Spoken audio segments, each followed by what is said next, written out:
Welcome back to the channel, everyone. Today I will take you on a tour of Drumheller, Alberta, Canada. Drumheller is a town within the Red Deer River Valley in the badlands of east central Alberta and is often referred to as Dinosaur Valley. Drumheller is widely known as the dinosaur capital of the world because of the high concentration of fossils located in the area. The town was named after Samuel Drumheller, who bought land in the valley from Thomas Greentree and sold it to the Canadian National Railway to develop a town site. Between 1911 and 1979, 139 coal mines were registered in the valley, and over 56 million tons of coal were shipped across Canada. The last coal mine shut down in 1979, signaling the end of the coal mining era in the valley.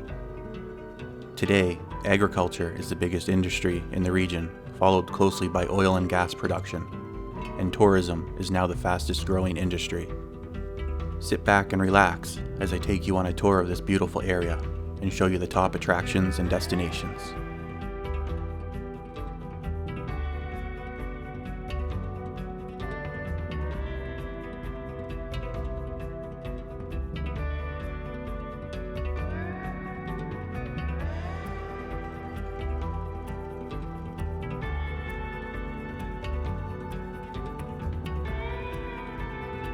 First, we will travel southeast for about 10 minutes from the town of Drumheller on the Hoodoo Trail, Highway 10, to the community of Rosedale. Our first stop is the Star Mine Suspension Bridge, which is a 117-meter long suspension bridge that crosses the Red Deer River.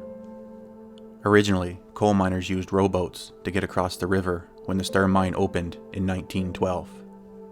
An aerial cable car system was constructed in 1919 to transport the miners and coal until the bridge was built in 1931. The Star Mine was abandoned in 1957. Today, the bridge commemorates the coal mining past and is used by visitors for sightseeing and hiking. Admission to the bridge is free and open year-round.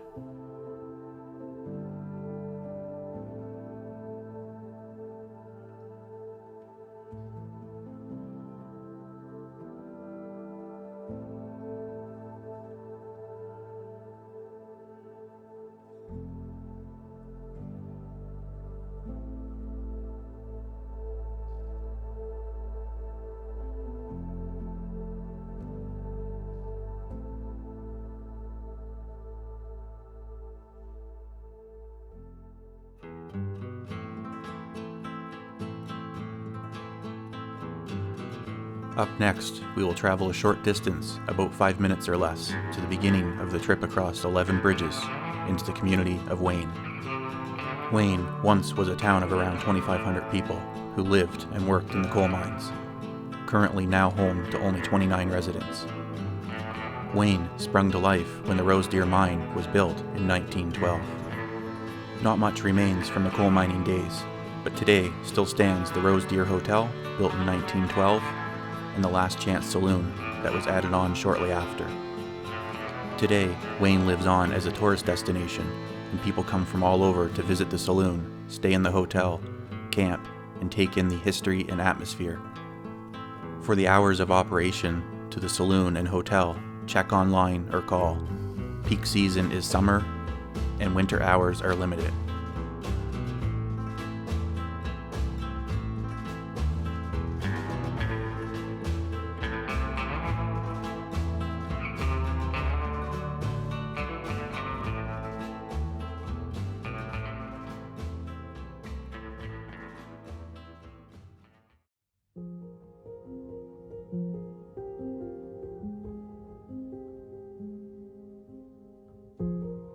Only about 10 minutes further down the Hoodoo Trail are the Hoodoos, sitting just off the main road but can be easily missed, so look out for the sign.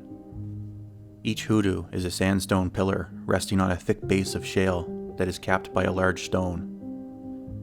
They are very fragile and can erode completely if their capstone is dislodged. Smaller versions can be found all over the Badlands. Admission is free and open year-round. If coming in the summer, come early to beat the crowds, and bring plenty of water, as the temperatures soar in the Badlands.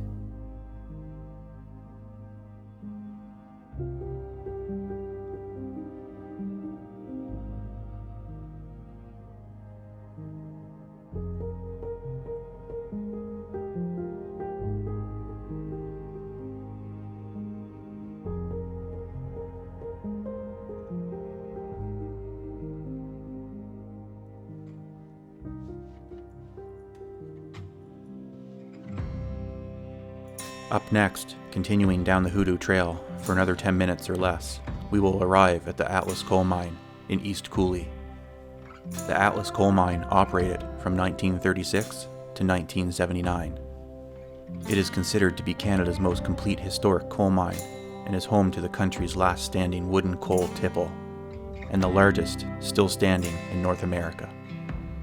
Old mining equipment, including a working pre-1936 battery-powered locomotive and several buildings, including the wash house, supply house, lamp house, and mine office, still stand at the site. The site is not open during the winter and reopens in the spring. Check their website to find out more details and to book a tour.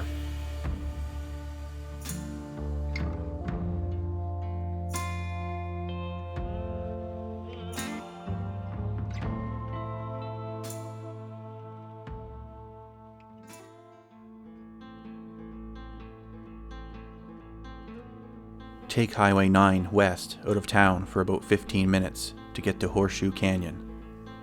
The canyon walls reveal the layers of time down to when dinosaurs roamed a lush subtropical habitat some 70 million years ago. Admission is free and can be accessed year-round. Washroom facilities are closed in the winter, and the area is gated, but you can park easily nearby and take a short walk to the viewpoints. Also available is helicopter tours in the summer months for a reasonable price.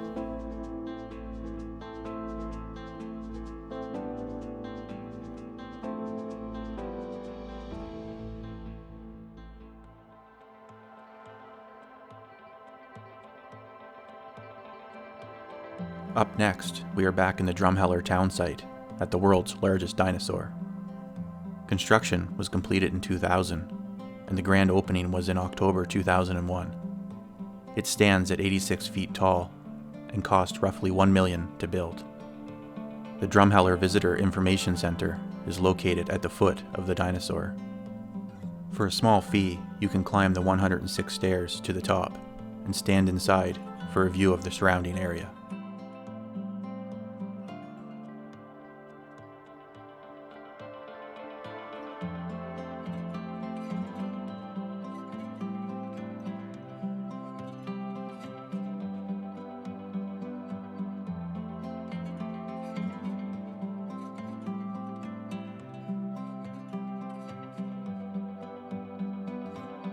Continuing on our tour, we will drive along the beautiful South Dinosaur Trail.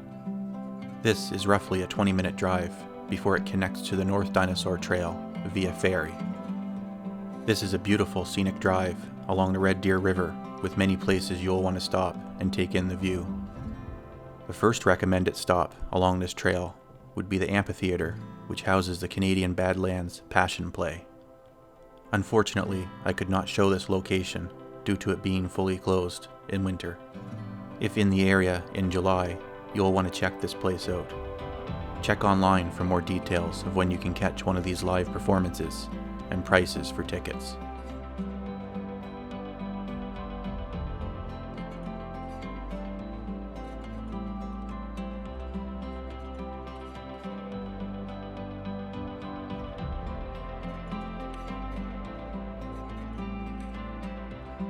Continuing on through the beautiful valley, we are headed to our next stop, the Orkney Viewpoint. Once again, unfortunately, I am met with a gate stopping me from enjoying this amazing view. Free admission, but gated in the winter. Definitely worth visiting in the spring and summer. You can watch as the river snakes its way through the valley for many kilometers.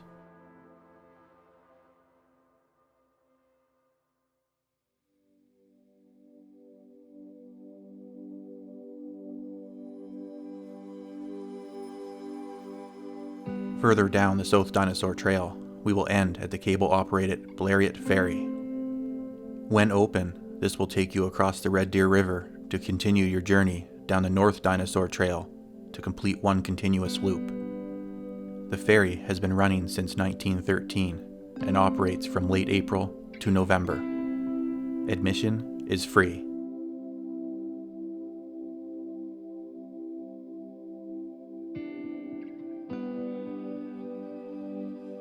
After backtracking, we are now on the North Dinosaur Trail. This section is also about a 20-minute drive to the ferry. This drive, once again, is beautiful, especially in the spring and summer months, with all of the color.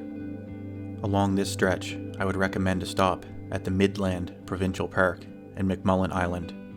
Admission is free. Just down the road is the Royal Tyrrell Museum of Paleontology. The museum is named after Joseph Burr Tyrrell, a 26-year-old geologist who, while working for the Geological Survey of Canada, stumbled upon an impressive skull of Canada's first known meat-eating dinosaur, not far from where the museum now stands. The museum officially opened to the public on September 25th, 1985. It is the only museum in Canada devoted exclusively to the science of paleontology and has one of the biggest displays of dinosaur skeletons in the world. This is a stunning must-see museum for anyone that loves and has an interest in dinosaurs, paleontology, and anything related to the Earth's prehistoric past. The museum is open year-round. Check their website for hours and current ticket prices.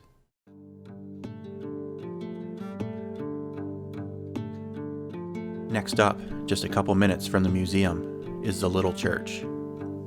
This church was first erected by local contractor Trygve Saland in 1968 and was reconstructed by inmates of the Drumheller Institution in 1991. It was designed as a place of worship and meditation and not just a tourist attraction. The Little Church only holds 6 people at a time and is a very unique place and worth a stop. Open year-round, and admission is free.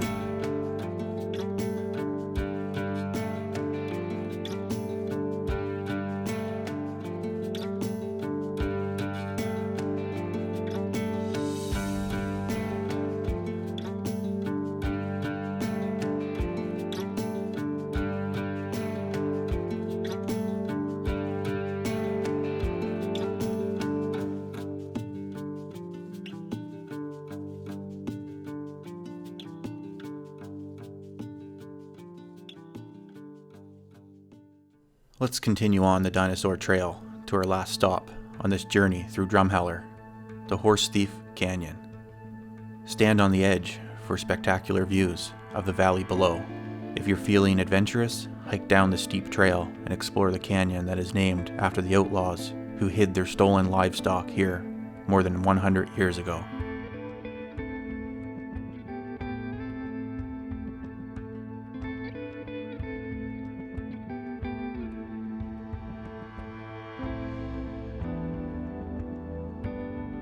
Thanks everyone for coming along on this tour of Drumheller.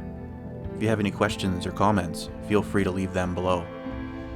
Drumheller is definitely worth the trip if you're ever in Alberta. I highly recommend this area.